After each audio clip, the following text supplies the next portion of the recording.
Hello, everyone. I'm going indeed to talk about my experience, in particular, something about background and my previous attempts to apply and get the Marie Skłodowska-Curie Actions Fellowship. Of course, about the writing, some tips on mobility, and also for discussion, we will have implementation section. About the background, on the left, you can see the map of Europe. I'm coming from this dark green area, which is a small country called Estonia. I do not travel much because Denmark is basically very close. But I just stressed that before that, I've also did my first postdoctoral studies in the UK. So I've traveled around Europe quite a lot. And on the left, you can see that's the number of citations. That's how we usually in science compare each other and see the progress. So you can see that something was happening here in my profile. Well, first of all, I've got my PhD in 2012. Then I did my first postdoc in 2 years. And after that, I've got my first baby, got national research grant, came the second baby, and I turned 35 when the coronavirus epidemic started.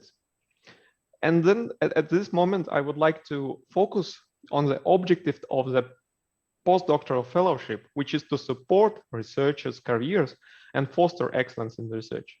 For a second, take a look on my graph as an example and think, when would be the best moment to apply for Marie Skłodowska-Curie here? I thought that my career is somewhat stagnating, and you can see that here, and that is a perfect moment to apply because I really need to change something in my career. And then I find that this MSCA is perfect for me because that is the aim of the action. So in total, I have 3 attempts, and you can see a lot of details here about me, my supervisor, and host university, which I did for myself. But let me stress that if we go into that detail, then we start discussing and speculating whether the whole proposal is a lottery, or you must be a super famous and efficient scientist, or you should have an excellent supervisor, whatever. I just want you to skip that because we should focus actually on the aims and objectives. And that's what changed, made the difference this time when I applied the third time and got it. The thing is that if you go through the documents, you will see quite a lot of keywords like skills, knowledge, career, excellence, but it's not about high gain, high risk research discoveries. Mostly it's about your development. And that's what was the difference. I focused on learning and training in order to develop my career. And you can see from my profile that I really needed that. And therefore, I would like to create an impact. So I wrote this time something like this. At the University of Copenhagen, I will learn methods from experienced researchers, host group led by Professor Rosmeisel, and I will train my scientific skills to obtain personal funding for continuing research on electrocatalysis. And now you can compare that previously I was writing like this, focusing on research and my supervisor, and then trying to get some results in order to give a good impression. So I wrote that at the University of X, I will do pioneering research, you see, on the field Y, and under the supervision of the most outstanding scientist in that field, some Professor Z, I will publish up to 10 or more papers in high impact journals like Nature. Yeah, that's not going to work. And as you can see, changing the attitude actually resulted in much higher scores. To be specific, what I've done differently this time is I actually read the guidelines this time. Yeah, and let me just stress that before that, when I was applying, my supervisors and also the university staff, they didn't know much about Marie Skłodowska-Curie. Means, of course, there were some fellows before me, obviously, but the staff, they didn't know what to write, how to write, all aspects related to the objectives of that fellowship. So this time I read the guidelines and then I set the right objectives. Actually, with the help of Stefan and the University of Copenhagen, here I would like to acknowledge them because they sent me tutorials which were very nicely structured. And according to these tutorials, I spent more time on guidelines. All right, so the second change point was updating my individual career development plan. I actually analyzed what are my perspectives, not only in 2 years, but further. And in setting objectives, I oriented on the gaps in my CV, in addition to the state of the art, of course. And chose the right myself, group, and host match. And then I will tell you about something, a checklist and software that you can use for writing. And overall, that all resulted in higher score. I was not sure that my proposal will be successful, but at the end it is. And now I can give this talk to share some experience, especially about this CV and gaps. I will just give one example. So what I did, I took this Vitae circle and I analyzed each sector. So for myself, I choose 3 parts, which is knowledge base and funding and working with others. And according to that, well, I consider that it is my weaknesses and that is what's stopping me to become a better researcher and have more impact, right? Accordingly, I wrote in my proposal something like this: I will master the computational approach by training through research with Professor Rosmeisel. And then for funding, I wrote that I will improve my writing skill, and I'm already taking the courses to write. And then I have already written an Estonian grant proposal. And finally, working with others means that I would like to learn how to supervise students, and there are courses for that, of course. Okay, that is an example. I hope it is clear, because now I will give you some story how I was writing. In 2020, at the very beginning, I realized that I cannot apply for national grant because of some restrictions. Okay. And then I thought, what are my opportunities to foster my research and change my career? Then I contacted Jan Rosmeisel asking whether maybe should I write a proposal. Just one letter saying that I'm considering writing it, but then I will contact you. And till August, I didn't write because I had some other obligations, and I went for holiday here. In the picture, you can see some small town, Narva-Iso. I went with my colleague. We had vacation there with our families. And of course, I told her that, you know, there is such opportunity, a grant, maybe I would like to write, but I feel that it is already end of August, and I'm going to start teaching soon. I don't feel that I have time. But she was super enthusiastic. So she just told me, no, you must write, go on, just start writing, that's it. So it was the change in the attitude again. I was quite skeptical, but she was just so pushing. And because she now knew that there is opportunity, she reminded me several times, go on, write, do it. So in August, I discussed the topic with my colleague, with my current colleague, Alexander, and then I started to write. What I've got from the UCPH is video tutorials. Like right now we are recording, and I've got something similar to that. And then I just paid for a proofread, that is a small money, and I asked for some help from students. I've sent my proposal to Stefan and to Estonian national contact, but it was very, very rough, not really ready, and probably one day before the deadline. So Stefan honestly told me that it is impossible to actually contribute much. Overall, I did it in 3 weeks. Whew. Just do not repeat that experience. Believe when someone tells you need at least 1 month, 2 months, better more, that is true. Don't do it at the very last moment. That is my personal experience, so I can definitely state, don't do that. Now, while writing, I was thinking about the perspective of the evaluator, and you might think that it is going through the guidelines and they starting giving you scores from 0 up to 100, and you always evaluate against the criteria.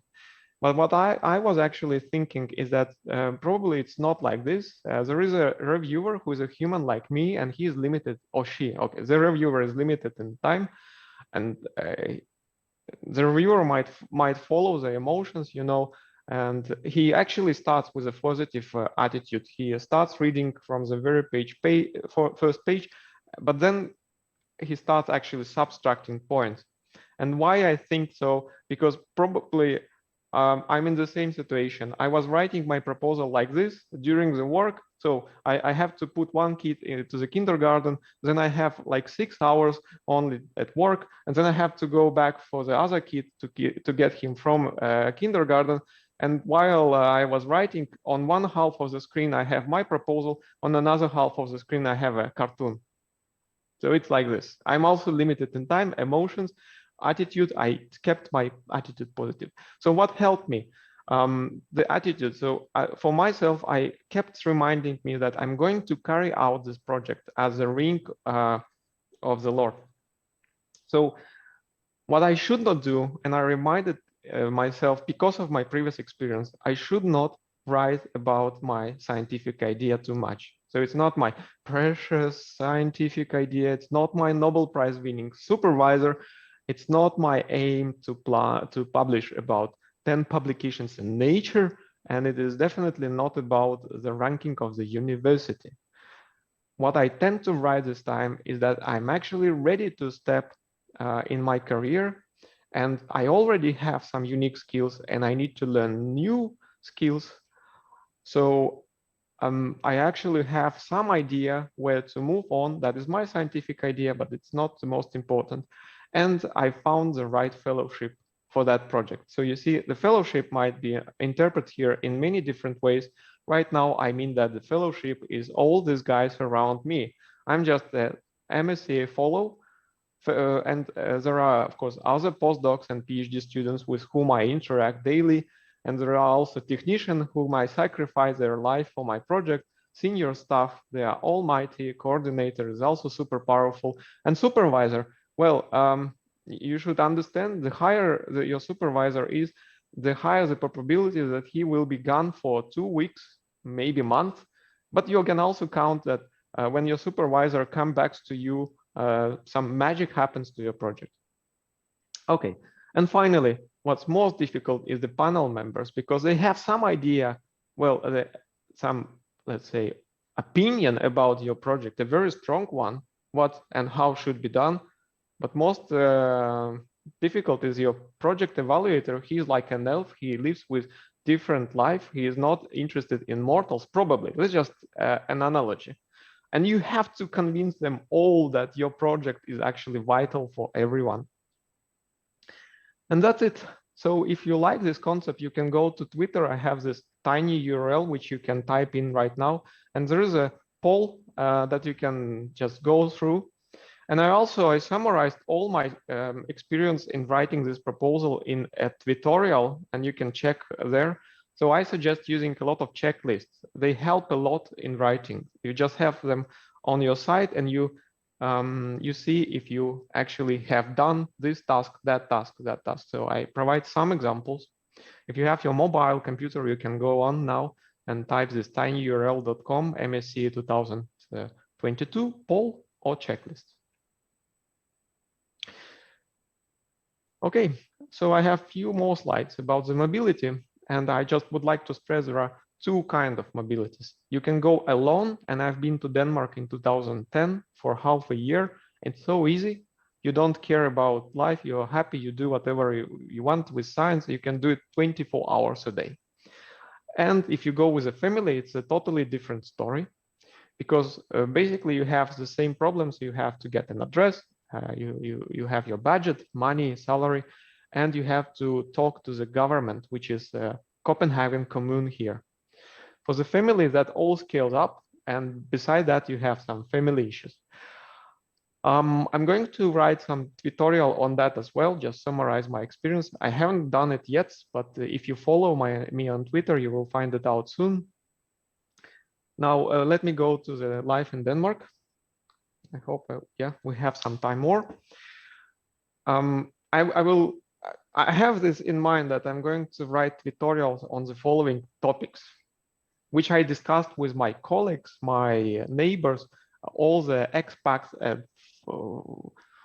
those who came to Denmark and also experienced all that.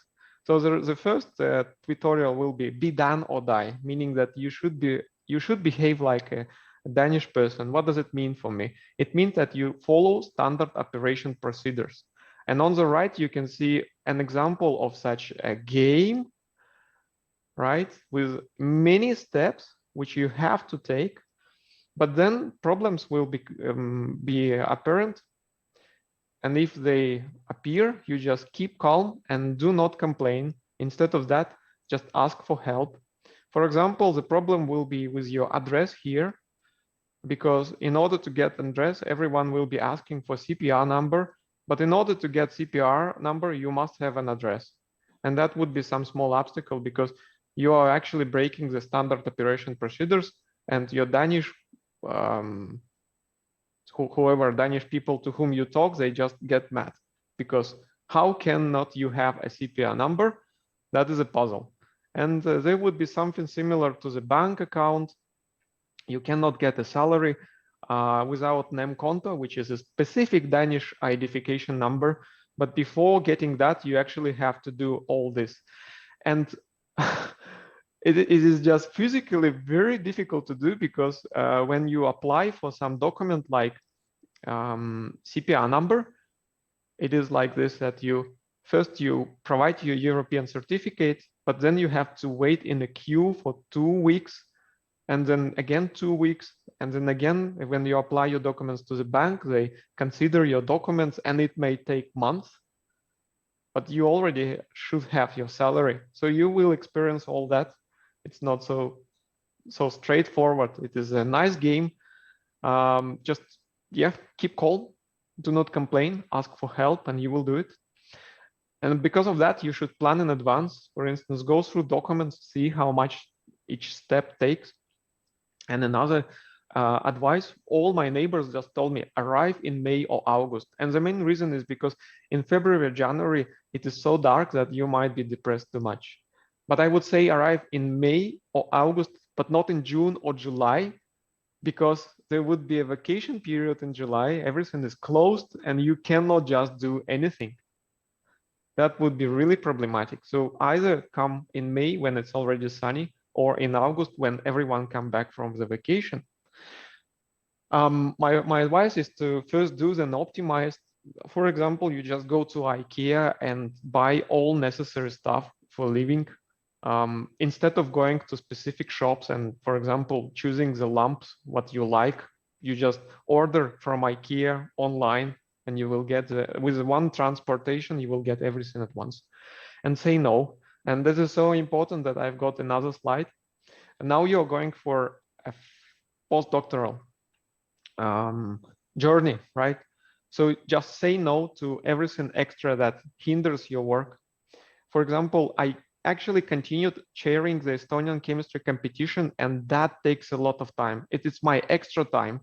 But then when my kids get sick, I must fulfill my duties for the MSCA and also duties for this chemistry competition. And if I do it in my free time, sometimes all these things might overlap. In general, it means that probably do not do anything with your previous supervisor, but focus on your current research and do it good. And another example is I worked on applications that are somehow related to the MSCA project, but are not directly related. We applied for Bill Gates Foundation. It's also about my project CO2, but just writing all these applications take a lot of time. And I would be more happy if we would not apply for that because we didn't get it. Anyway, I'm super proud of myself because I refused teaching at the department. You don't have to. They want it, but you just say that in my contract, I don't have this point. And I delegated responsibilities from the previous place work. So I don't need to do there anything. I avoided meetings with a housing cooperative, and something that is written